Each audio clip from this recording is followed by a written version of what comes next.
معزز شعراء حضرات، جناب صدر شاداب احسانی صاحب کراچی یونیورسٹی اور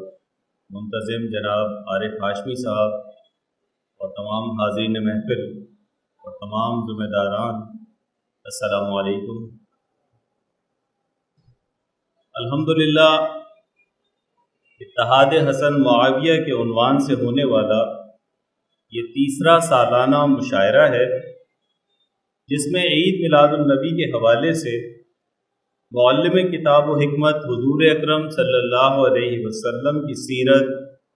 اور عظمت صحابہ کے حوالے سے صحابہ و اہل بیت کی سیرت پر کلام پیش کیے جاتے ہیں، اور اتحاد حسن معاویہ کے حوالے سے عام الجماع پر اشعار پیش کیے جاتے ہیں۔ مسلمانوں میں بڑھتی ہوئی تفریق اور رو بزوال ہوتی ہوئی امت کے پیش نظر مسلمانوں میں اتحاد کی ضرورت کو عالمی سطح پر بہت شدت کے ساتھ محسوس کیا گیا ہے۔ کیا وجہ ہے کہ مسلمان دنیا میں دوسرا بڑا مذہب اور اللہ کی نمبر 1 وحی رکھنے کے باوجود زوال کا شکار ہیں اور غیر مسلموں کے ظلم کا شکار ہیں؟ اس کی ضرورت اور بھی کئی وجوہات ہوں گی، لیکن ان میں ایک اہم وجہ اتحاد کا فقدان ہے۔ آج کے عنوان کے حوالے سے میں جن نکات پر گفتگو کروں گا اس میں نمبر 1 بیت رضوان ہے، جس کا ذکر قرآن کریم میں صراحتاً آیا ہے، اور جہاں سے مسلمانوں کے اندر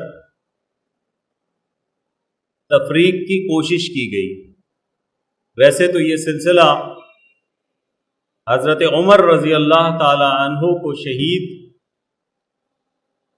کرنے کے حوالے سے اس وقت ہی شروع ہو گیا تھا، مگر چونکہ حضرت عمر رضی اللہ تعالی عنہ کو شہید کرنے والا کوئی مسلمان نہیں تھا،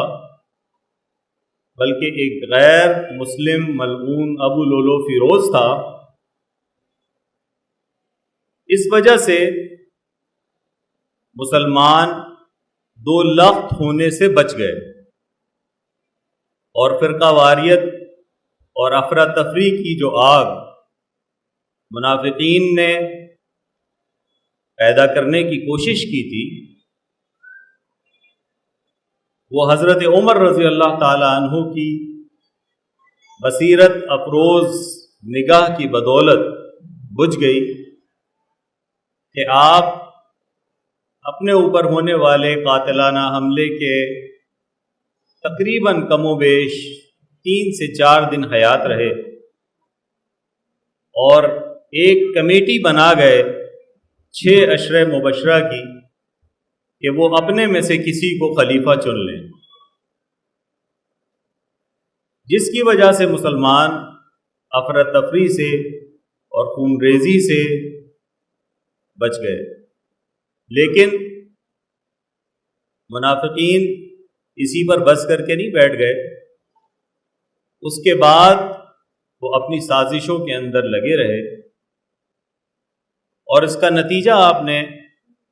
حضرت عثمان غنی رضی اللہ تعالی عنہ کی شہادت کے نتیجے میں دیکھا۔ حضرت عثمان رضی اللہ تعالی عنہ کی شہادت تو بعد میں واقع ہوئی ہے، مگر قرآن کریم کی سورہ فتح کے اندر ایک ایسی نذیر اللہ تعالی نے وحی کے ذریعے نازل کر دی کہ وہ رہتی دنیا تک ایک مثال کی حیثیت قائم ہو گئی، کہ قیامت تک آنے والے مسلمانوں کے لیے ہر وقت روز روشن کی طرح آیا ہے۔ میں اس سلسلے میں آپ کے سامنے سورہ فتح کی آیت پیش کروں گا جس میں بیت رضوان کا تذکرہ ہے۔ سورہ فتح کی آیت نمبر 18 ہے، لَقَدْ رَضِيَ اللَّهُ عَنِ الْمُؤْمِنِينَ إِذْ يُبَايِعُونَكَ تحت الشجرة فعلم ما في قلوبهم فأنزل السكينة عليهم وأصابهم فتحا قريبا۔ اے پیغمبر صلی اللہ علیہ وسلم، جب مومن تم سے درخت کے نیچے بیعت کر رہے تھے تو اللہ ان سے خوش ہوا، اور جو صدق و خلوص ان کے دلوں میں تھا وہ اس نے معلوم کر لیا تو ان پر تسلی نازل فرمائی اور انہیں جلد فتح عنایت کی۔ حاضرین کرام، اس آیت کے اندر جن مومنین کا تذکرہ ہے یقیناً وہ صحابہ کرام ہیں، اور یہ سب کو پتہ ہے کہ یہ آیت جو بیت رضوان جس کا تذکرہ تاریخ میں ملتا ہے اس کے لیے نازل ہوئی ہے، تو اس وقت بتایا جاتا ہے کہ کم و بیش 1400 صحابہ کی تعداد موجود تھی، اور یہی کل اثاثہ تھا اسلام کا جنہیں حضور اکرم صلی اللہ علیہ وسلم عمرے کی غرض سے مدینے سے مکے کی طرف لے کر چلے تھے، مگر مشرکین مکہ نے مسلمانوں کا راستہ روکا اور مجبوراً مسلمانوں کو حدیبیہ کے مقام پر پڑاؤ ڈالنا پڑا، اور مذاکرات کے لیے اس آیت میں ضمناً یہ بات بھی پتہ چل گئی کہ اللہ تعالیٰ نے ان 1400 کے 1400 اس بیعت کے ذریعے 1400 کے 1400 صحابہ کے دلوں کے خلوص کو ظاہر کر دیا، اور ان 1400 کو آپس میں بھی ایک دوسرے کے دل کا پتہ چل گیا کہ کون کتنا مخلص ہے۔ یہ سب آپس میں سیسا پلائی ہوئی دیوار کی طرح متحد ہو گئے اس ایک بات کے اوپر، چونکہ حضور اکرم صلی اللہ علیہ وسلم نے مذاکرات کے لیے حضرت عثمان غنی رضی اللہ تعالی عنہ کو مشرکین مکہ کے سرداروں سے بات کرنے کے لیے بھیجا تھا۔ مشرکین مکہ نے حضرت عثمان غنی رضی اللہ تعالی عنہ کو تو یہ موقع فراہم کر دیا کہ وہ چاہیں تو عمرہ کر لیں، مگر حضور اکرم صلی اللہ علیہ وسلم اور ان کے باقی اصحاب جو حدیبیہ کے مقام پر پڑاؤ ڈالے ہوئے ہیں ان کو ابھی اجازت نہیں۔ قربان جائیے سچے عاشق رسول داماد نبی ذوالنورین حضرت عثمان غنی رضی اللہ تعالی عنہ پر کہ انہوں نے یہ گوارا نہ کیا کہ میرے پیارے آقا صلی اللہ علیہ وسلم تو وہاں حدیبیہ کے مقام پر منتظر ہوں میری آمد کے کہ میں کیا خبر لاتا ہوں، اور میں یہاں خانہ کعبہ کے طواف کر لوں اور یہاں اس کے ساتھ چکر لگا لوں۔ حضرت عثمان غنی رضی اللہ تعالی عنہ نے صاف منع کر دیا کہ جب تک میرے آقا صلی اللہ علیہ وسلم اور میرے ساتھی میرے ساتھ عمرہ نہ کریں میں ہرگز عمرے کے لیے تیار نہیں ہوں۔ لیکن مشرکین مکہ نے کچھ دیر کے لیے حضرت عثمان غنی رضی اللہ تعالی عنہ کو وہیں پر روک دیا اور انہیں جانے نہ دیا، اور مختلف ہیلے بہانوں سے باتوں میں لگایا، اور وہاں پر یہ خبر مشہور ہو گئی کہ نعوذ باللہ حضرت عثمان غنی رضی اللہ تعالی عنہ شہید کر دیے گئے ہیں۔ یہاں پر ایک نقطہ آپ سب کے سامنے پیش کرنا چاہوں گا، وحی کا نزول رکا تو نہیں تھا،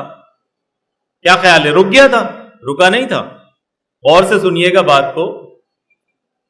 اگر اللہ تعالیٰ چاہتے تو اپنے محبوب صلی اللہ علیہ وسلم کو وحی کے ذریعے آگاہ کر دیتے کہ یہ جو خبر آئی ہے یہ خبر غلط ہے، اور حضرت عثمان غنی رضی اللہ تعالیٰ عنہ ہرگز شہید نہیں کیے گئے، لیکن اللہ تعالیٰ کو ایک نظیر قائم کرنی تھی، رہتی دنیا تک ایک مثال قائم کرنی تھی کہ آئندہ کبھی حضرت عثمان غنی رضی اللہ تعالیٰ عنہ کی شہادت کے نتیجے میں قصاص کی ضرورت پڑے تو ان کے لیے ایک ایسی کھلی نظیر موجود ہو۔ تو معاملہ آگے بڑھ گیا اور حضور اکرم صلی اللہ علیہ وسلم نے حضرت عثمان غنی رضی اللہ تعالیٰ عنہ کی شہادت کی خبر کو یہ جانتے ہوئے کہ اگر ایسا ہو گیا ہے، اس خبر کی تصدیق کی جائے گی، اگر ایسا ہو بھی گیا ہے تو ہم اس بات کے اوپر سب سے بیعت لیں گے کہ حضرت عثمان غنی رضی اللہ تعالیٰ عنہ کا قصاص لیے بغیر ہم یہاں سے نہیں جائیں گے۔ اور تمام صحابہ سے کہہ دیا گیا کہ خون کے آخری قطرے تک ہم یہاں پر مشرکین کا مقابلہ کریں گے۔ اس بیعت کے لیے قرآن کریم نے یہ آیتیں نازل فرمائیں، اور یہی نہیں، آیت نمبر 9 میں جہاں یہ فرمایا کہ حضور اکرم صلی اللہ علیہ وسلم کی عزت و توقیر کے لیے، تاکہ تم لوگ اللہ پر اور اس کے پیغمبر پر ایمان لاؤ اور اس کی مدد کرو اور اس کو بزرگ سمجھو اور صبح و شام اس کی تسبیح کرتے رہو۔ اس کے بعد فرمایا کہ جو لوگ تم سے بیعت کرتے ہیں، آپ سب حضرات بخوبی جانتے ہیں کہ کن لوگوں نے حضور اکرم صلی اللہ علیہ وسلم سے حدیبیہ کے مقام کے اوپر بیعت کی تھی، یقیناً صحابہ کرام۔ اللہ نے فرمایا وہ اللہ سے بیعت کرتے ہیں۔ سبحان اللہ، کیا مقام ہے اس بیعت کا کہ ہاتھ تو ان کا حضور اکرم صلی اللہ علیہ وسلم کے ہاتھوں پر ہے، مگر اللہ فرما رہے ہیں کہ وہ اللہ سے بیعت کر رہے ہیں۔ اور یہیں تک نہیں رکا، فرمایا اللہ کا ہاتھ ان کے ہاتھوں پر ہے۔ سوچئے، غور فرمائیے کہ کیا درجہ ہے اس بیعت کا۔ پھر فرمایا کہ پھر جو عہد کو توڑے تو عہد توڑنے کا نقصان اسی کو ہے، اور جو اس بات کا جس کا اس نے اللہ سے عہد کیا ہے پورا کرے تو وہ اسے عنقریب اجر عظیم دے گا۔ تو حاضرین کرام، اس آیت سے قیامت تک آنے والے مسلمانوں کو یہ نذیر مل گئی کہ قصاص عثمان کا جب بھی معاملہ آئے گا، تمام مسلمان یکجا اور متحد ہو کر اس کا مقابلہ کریں گے۔ اس آیت کے بعد میں ایک اور نقطہ آپ سب حضرات کے سامنے رکھنا چاہتا ہوں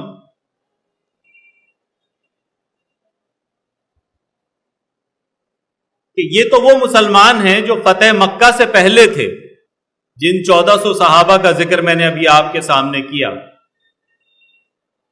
تو ان صحابہ کا کیا درجہ ہے جو فتح مکہ کے بعد ایمان لے کر آ گئے؟ نہ وہ مہاجرین میں سے تھے، نہ وہ انصار میں سے تھے۔ قرآن کریم کی ہی آیت اپنی دلیل کے طور پر آپ کے سامنے پیش کرتا ہوں، غور فرمائیے گا۔ سورہ فتح کی آیت نمبر 25 بلکہ 24، اور وہی تو ہے جس نے تم کو ان کافروں پر فتح یاب کرنے کے بعد سرحد مکہ میں ان کے ہاتھ تم سے اور تمہارے ہاتھ ان سے روک دیے۔ آپ کو بخوبی علم ہے کہ حدیبیہ کے مقام کے اوپر جو معاہدہ ہوا وہ صلح کا معاہدہ تھا، اور صلح سے پہلے جنگ کا معاملہ گرم ہو چکا تھا، میدان تیار تھا کہ مسلمان اور مشرکین آپس کے اندر دست و گریباں ہو جائیں اور تلواریں نکل جائیں، مگر اللہ نے فرمایا کہ اللہ نہیں چاہتا تھا کہ مسلمان مشرکین سے اس موقع کے اوپر جنگ کرے؟ کیوں نہیں چاہتا تھا؟ اس کی بہت ساری وجوہات ہیں، پھر کسی موقع پر انشاءاللہ اس پر بھی گفتگو ہوگی، مگر صرف ایک نقطہ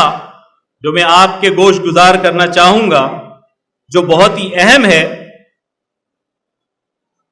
آج کے عنوان کے حوالے سے، کہ فتح مکہ کے بعد آپ سب حضرات جانتے ہیں کہ ابو سفیان بھی ایمان لے کر آئے، حضرت امیر معاویہ بھی ایمان لے کر آئے، حضرت خالد بن ولید بھی ایمان لے کر آئے، اور جن کے کارنامے اتنے ہیں کہ کئی دن لگ جائیں وہ کارنامے ختم نہ ہو، ان کا بیان ختم نہ ہو۔ فرمایا اور جو کچھ تم کرتے ہو اللہ اس کو دیکھ رہا ہے، یہ وہ لوگ ہیں جنہوں نے کفر کیا اور تم کو مسجد حرام سے روک دیا، اور قربانیوں کو بھی کہ اپنی جگہ پہنچنے سے رکی رہیں، اور اگر ایسے مسلمان مرد اور مسلمان عورتیں نہ ہوتی جن کو تم جانتے نہ تھے، جن کو تم جانتے نہ تھے، اگر تم ان کو پامال کر دیتے، ظاہر جنگ ہوتی جب پتہ ہی نہیں ہے کہ کس کے دل میں ایمان ہے اور کون فتح مکہ کے بعد ایمان لے آئے گا، تو کیا مسلمانوں کے ہاتھوں وہ شہید نہ ہو جاتے، وہ قتل نہ ہو جاتے؟ اللہ کو پتا تھا، کسی کو پتا نہیں تھا۔ اللہ نے یہ آیتیں نازل کی قرآن کریم کے اندر، اور ان مسلمانوں کو ان لوگوں کو اپنا پسندیدہ مسلمان گردانتے ہوئے یہ فرمایا کہ اگر ایسے مسلمان مرد اور مسلمان عورتیں نہ ہوتی جن کو تم جانتے نہ تھے، کہ اگر تم ان کو پامال کر دیتے تو تم کو ان کی طرف سے بے خبری میں نقصان پہنچ جاتا۔ اللہ کو کتنی فکر تھی فتح مکہ کے بعد ایمان لانے والوں کے لیے، سوچئے ان کا کیا درجہ ہوگا۔ مگر تاخیر اس لیے ہوئی کہ اللہ اپنی رحمت میں جس کو چاہے داخل کر لے، کیونکہ انہوں نے یہ بھی ایمان لے کر آنا تھا، اللہ کو ان کے ایمان کا انتظار تھا، انہوں نے دنیا میں کارنامے انجام دینے تھے، اسلام کو ترقی دینی تھی، مسلمانوں کو ترقی دینی تھی۔ اور فرمایا اور اگر دونوں فریق الگ الگ ہو جاتے تو جو ان میں کافر تھے ان کو ہم دکھ دینے والا عذاب دیتے۔ اور آیت نمبر 10 میں فرمایا کہ جو لوگ تم سے بیعت کرتے ہیں وہ اللہ سے بیعت کرتے ہیں، اللہ کا ہاتھ ان کے ہاتھوں پر ہے، پھر جو عہد کو توڑے تو عہد توڑنے کا نقصان اسی کو ہے، اور جو اس بات کو جس کا اس نے اللہ سے عہد کیا ہے پورا کرے تو وہ عنقریب اسے اجر عظیم عطا فرمائے گا۔ اور اسی صورت کی آخری آیت بیان کر کے اپنی تقریر کو اختتام پذیر کروں گا کہ جو ہم اتحاد کی بات کرتے ہیں، تاریخ کے اندر بدقسمتی سے مسلمانوں کے اندر خصوصاً حضرت عثمان غنی رضی اللہ تعالی عنہ کے بعد مسلمانوں میں جنگ و جدال بتایا جاتا ہے، تفریق بتائی جاتی ہے، عداوت بتائی جاتی ہے۔ میں اس بحث میں نہیں پڑھوں گا کیونکہ بہت تاریخ کا ذخیرہ ہے۔ میں صرف ایک آیت آپ کے سامنے پیش کروں گا جسے میں چاہوں گا کہ آپ سب حضرات بھی اصول بنا لیں، کیونکہ یہ قرآن کریم کی آیت ہے۔ فرمایا کہ محمد صلی اللہ علیہ وسلم اللہ کے پیغمبر ہیں، اور جو لوگ ان کے ساتھ ہیں، سب بتائیے کون تھے حضور اکرم صلی اللہ علیہ وسلم کے ساتھ نزول قرآن کے موقع پر؟ صحابہ کرام تھے، ماشاءاللہ۔ اور جو لوگ ان کے ساتھ ہیں وہ کافروں کے حق میں تو سخت ہیں اور آپس میں رحم دل ہیں۔ کیا فرمایا؟ سختی ہے دشمنوں کے لیے، منافقین کے لیے، آپس میں لڑنے کے لیے سختی نہیں ہے، آپس میں رحم دل ہیں، دوست ہیں۔ اختلاف رائے ہو سکتا ہے، لیکن اختلاف رائے کی صورت میں تلواریں نکلنا، زد و گریباں ہو جانا۔ آگے فرمایا تو ان کو دیکھتا ہے کہ اللہ کے آگے جھکے ہوئے سر بسجود ہیں اور اللہ کا فضل اور اس کی خوشنودی طلب کر رہے ہیں، اور کثرت سجود کے اثر سے ان کی پیشانیوں پر نشان پڑے ہوئے ہیں۔ یہ سب فضائل صحابہ بیان ہو رہے ہیں جناب، سنیے۔ ان کے یہی اوصاف صرف قرآن میں ہی نہیں ہیں، تورات میں مرقوم ہیں، اور یہی اوصاف انجیل میں بھی ہیں۔ گویا ایک کھیتی جس نے پہلے زمین سے اپنی سوئی نکالی،